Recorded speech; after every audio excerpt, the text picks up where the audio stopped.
According to data from the Kenya National Bureau of Statistics, out of every 100 shillings of economic output generated in Kenya, 37 shillings is attributable to the counties of Nairobi, Nakuru, Kiambu, Machakos, and Kajiado.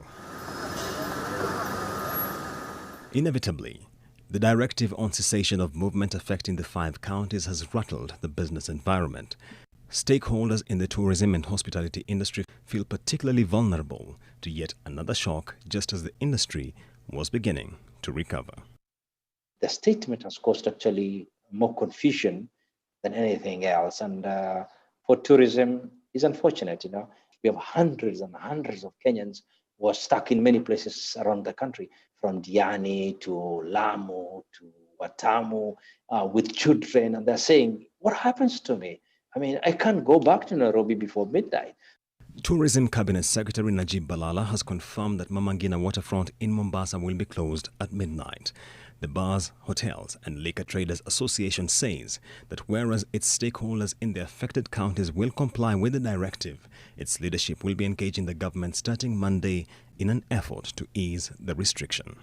It's unfortunate. I know it's going to really hit on our businesses. It's going to hurt on our businesses. So far, we are counting with the previous COVID issues. We are counting, we've lost 7,000 bars. So with this one, I know we may lose more. The end of this month is the due date for county government licenses.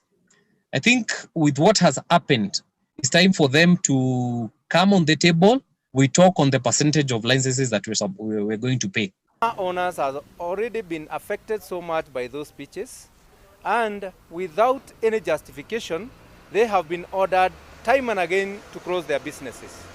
There is no reprieve for bar owners, especially when it comes to payments of rents. There was no address to the landlords on what should happen when the bars are closed. The Institute of Economic Affairs now says that President Uhuru Kenyatta's directive now risks sending the economy back into recession should the government fail to provide stimulus measures to ease the shock of the new restrictions. But the thing that the president should have announced is I've asked the Treasury, working together with Parliament and the Ministry of Health to make sure that, one, we can line up more vaccines so that we can bring forward the vaccination numbers.